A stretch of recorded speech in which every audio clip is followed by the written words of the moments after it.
with me and done that annoying thing where I'm You like just stare watching at them. watch it. Yeah, but it's now a possibility, and it's very surreal that we're in two movies on Hulu at the same time, and who'd have thunk they'd both be holiday films?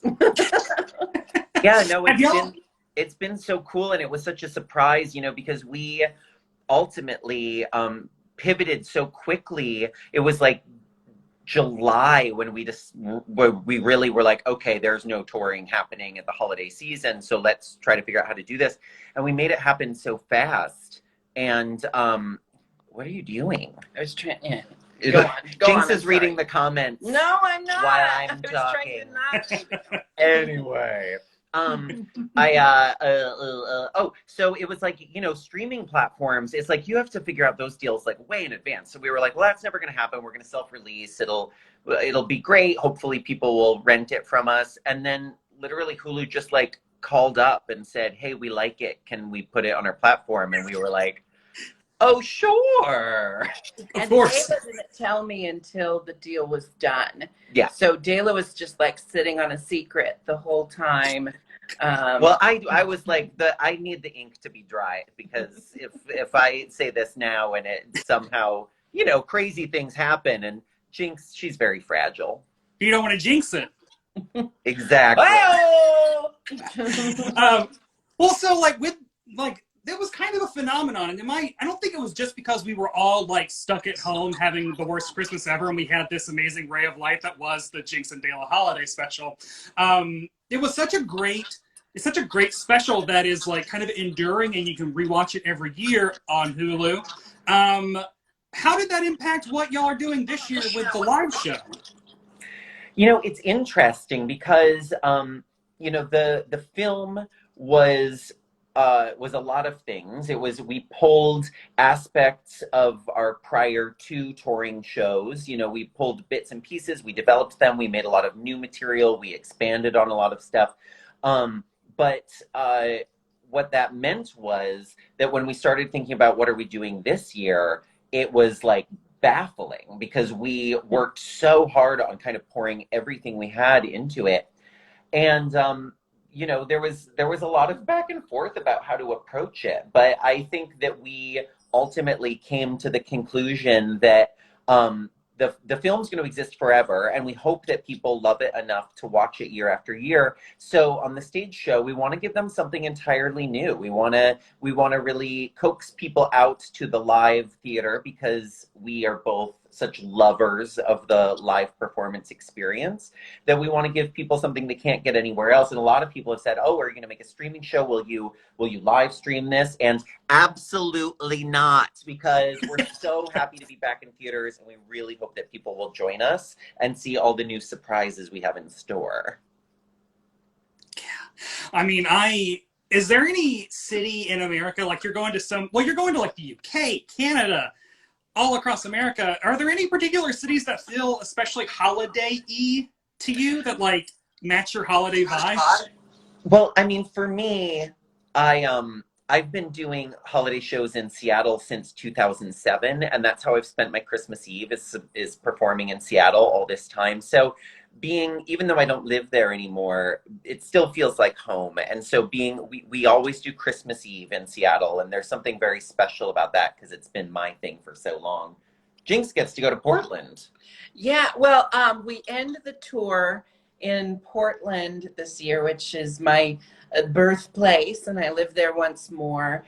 And it's always nice. We almost always end the tour in Portland, and it's really nice for me, because after a 2-month-long tour, on the last show, I get to just like finish the show and go home. But this year I'm planning on hosting a little cast party if everyone feels like staying up for it. I shouldn't have announced live that stream publicly, that? should I? Yeah, maybe we'll live stream. Everyone's invited. You're all invited.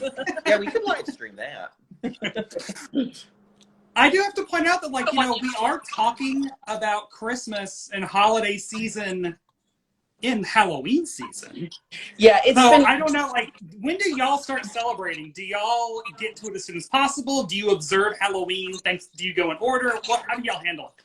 It's been jarring this year, because usually In past years, Dayla's been working on her incredible Halloween play. It's a play. It's a drag spectacular play, and it's called Welcome to Welcome to the Dollhouse.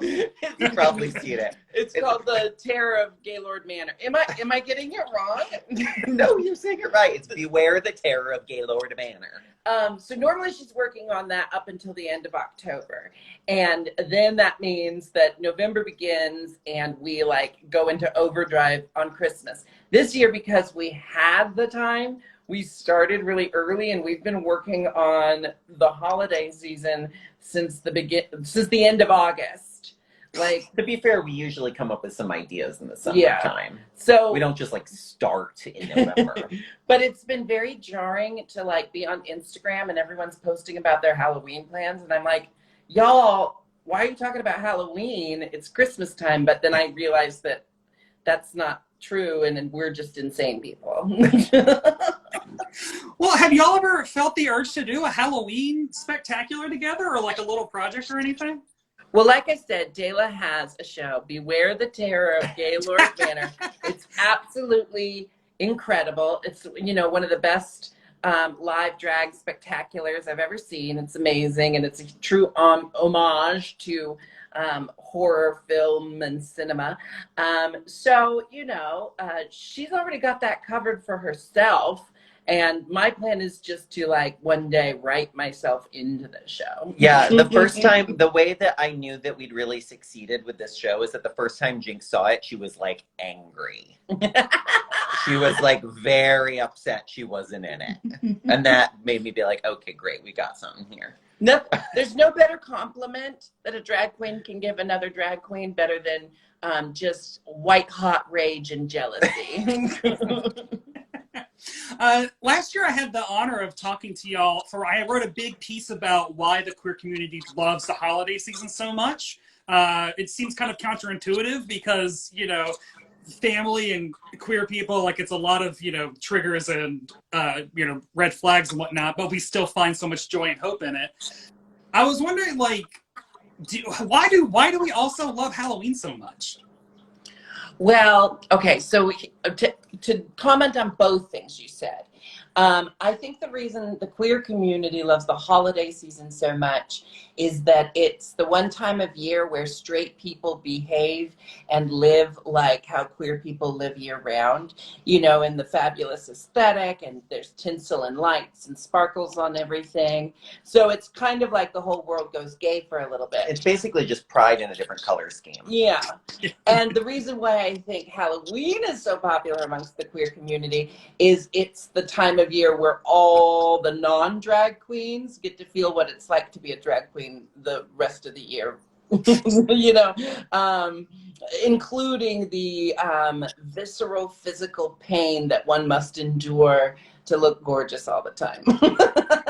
You know, I love doing Halloween shows. Like, I'm so excited. We haven't been able to do Gaylord Manor for the last 2 years, but we're finally going to be able to bring it back next year. But as far as sort of traditional Halloween, people are oftentimes like, oh, what are you going to go as? And I'm like, a gal with a day off. I don't need to, like, this is, you know, this is our work uniform. I don't need to cinch into this for fun. Yeah. On Halloween, if I get the chance to, you know, like dress up, not for work, then I'm going like full tilt, just like horror, gore, ghoul look, you know. I don't want to be pretty on Halloween. Yeah, I want to go butch. You want to go very Peter Brady? I would, yeah. Well, sort of a Peter Brady post full moon wolf transformation. Peter Brady starring in Teen Wolf. Oh, love that. So like when you're writing a holiday show, a new one every single year, are you ever afraid you're going to run out of material? Like, what has inspired y'all over the past year that you've put into this live show? I think every year we are like, yeah, no, we did it. We talked about everything that Christmas has to offer. We're out of material, but then somehow we managed to find something delve deeper and weirder than ever before. Yeah, I think today I said for the first time, what we do with the holidays is we take current events and whatever everyone's talking about at the time and whatever's on our minds and feeling important to us to talk about that year, and then put it through a sausage grinder so it comes out on the other end of in a holiday casing, you know. Exactly. Which It's looks like a yeah. slimy candy cane, maybe. Yeah. Well, and so like since you mentioned that you have, you're in 2 movies on Hulu. You have both the Jinx and Dela holiday special. I mean, you're also in Happiest Season, which was made me feel too many emotions, honestly. Like it hit too hard to home. So I was wondering, like, you're not going to film and stream this year's holiday special. Would you ever want to write a Jinx and Dela holiday rom-com? Well, we have talked a lot about potential next date Jinx and Dela film or TV projects, potential future ones. And I will say that we have we've definitely talked about some series. What's happening to me? No, that's know. just That's part of it. it's Sorry. part of it. It's part of my look. She's obviously very invested in this future series we're gonna write and create together. Anyway, yes, the point is, I think Jinx and Dela as characters are very much suited to what's that thing? They don't still call them situational comedies. They call them that, but when Walter Matthau and Jack Lemmon, and then it was a TV thing. It was a movie and it was a TV thing. The Odd Couple. I am just so impressed by the shows that come out that are, very, like Broad City started just with Alana Glazer and Abby Jacobson collaborating together. The right people saw it, gave it the fuel that it needed to become the phenomenon that it is, and that's happened with a lot of shows. Garfunkel and Oates, It's Always Sunny in Philadelphia. Am I forgetting any? Everybody's commenting that my mic is covered. My mic's not covered. Oh my It was covered for a hot sec, but you guys are back. Y'all are back. The point is, I think if we just keep working our asses off, doing the work that we like to create and the work that we want to see in the world, I have faith that the right people will see it, throw a shit ton of money at us, and then we'll just get to take it to the next level. Y'all, are there any? Do y'all have any favorite holiday song like standards that maybe wouldn't fit into your live show? That maybe they're like too wholesome or pure. I guess my favorite holiday song is "Oh Holy Night," which is funny because it's like so religious-y, and I'm so very much not religious. But my favorite part is the bridge. I just love when it shifts into the minor chord and You're a sucker for a minor chord. Yeah, I am. I really am. And then it becomes kind of dark and brooding when it's like, fall on your knees. Which is just something I do naturally in life, falling on my knees. So that's probably my favorite. What's yours? I don't know, that ding dang dong song. All those spooky bells. I love that song. Oh, like the Carol of the Bells. And then it's like, it sounded like you were referencing that girl group song from Drag Race UK. Yeah, Bing Bang Bong. Ding dang dong. No. Bang, bong, bang, bang, bang. No, it's Carol of the Hark up the bells, sweet the bells, don't seem to say it, no gas away. Ding dong, ding dong. It's the song that plays while Kevin McAllister rushes home to put up all the traps. Exactly. It's the perfect. The Carol of the Bells is the perfect soundtrack to any dark dramatic moment. And in fact, Carol of the Bells is what's playing when Jinx summons a polar bear to drag me out into the winter in the Jinx and Dale holiday special. It's also kind of dark and brooding. We like the more dark and brooding Christmas music is the general vibe we're getting at. Yeah. No Santa baby here. I just want to give a shout out. We've got so many of the Drag Race UK girls watching our live right now. Oh, you know, y'all are 8 hours ahead. Yeah, I don't know what what the middle kept of the you night? up tonight. There should be a Christmas remix of Bing Bang Bong. I'm just saying. Ding All ding right. dong. Yeah. You heard it here, UK girls. Get on it. It's gonna happen. Well, I want it, so like, what are y'all streaming right now in terms of like spooky stuff? Since us, mortals are still in the Halloween season. Jinkx has been like on a real kick. I'm usually the horror buff, and Jinkx has been. I'm working, love and she's horror. she's just watching a lot of TV. Oh, so we have different jobs right now, okay? But I've been watching a lot of the sequels to 80s classic films. Like I watched Pet Sematary 2 recently, Hellraiser 2 and 3, Poltergeist 2 and 3. I mean, the 80s horror genre is so campy and just, I mean, it has so much drag queen sensibility, even though it's all gore and murder.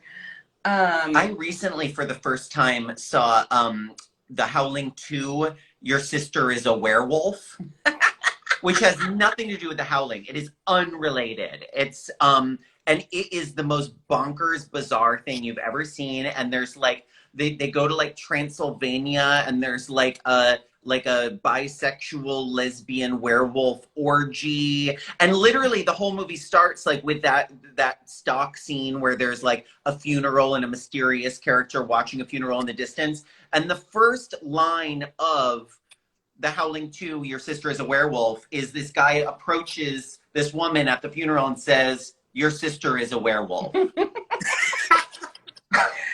I also for contemporary movies, I just rewatched The Taking of Deborah Logan, which is an amazing film. And I thought I was over the like found footage mockumentary style horror movie, but this one like makes it all worth it again.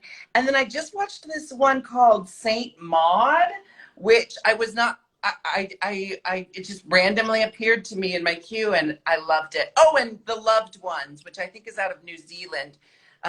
There's just so much good horror. And I was bonkers about Malignant, and I made Jinkx Oh, watch right, it, but she watched the wrong one. I want Gabriel to become the new queer icon. I am obsessed. It was so bad until it was so good, and then it was so worth it. Oh. Yeah. I did watch the wrong Malignant. There's like 3 movies called Malignant, and I forgot to check which year it came out. So I watched this one that was like an anthology of indie shorts. I have no idea why it was called Malignant. It had nothing to do with any kind of tumor. And it's actually also a must-see if you like watching horror that is so bad it's kind of captivating by how bad it is. But I loved Malignant, the right one. Well, I think that's all the time that we have. I want y'all to like buy tickets and stream, etc. Where can we direct them to? Okay, so you can go to jinkxandela.com. That's jinkxandela.com for basically everything related to us and the holiday show. You can check out the tour schedule. You can find out how to rent our film if you're not able to watch it on Hulu. You can buy DVDs and Blu-rays of the film, and now our special edition vinyl soundtrack of the movie soundtrack. Which is very exciting and has people have been clamoring for the final song International Holidays, which plays over the credits, and we didn't release it with the soundtrack. And people have been very mad about that for a year, but it's on the vinyl. Fantastic. Well, happy holidays to both of you. Thank you so much for making the time and dropping by. Thank you. Happy holidays, Merry Halloween, etc. Etc., etc., etc. Thanks, everybody, for watching, too. Bye. Bye-bye.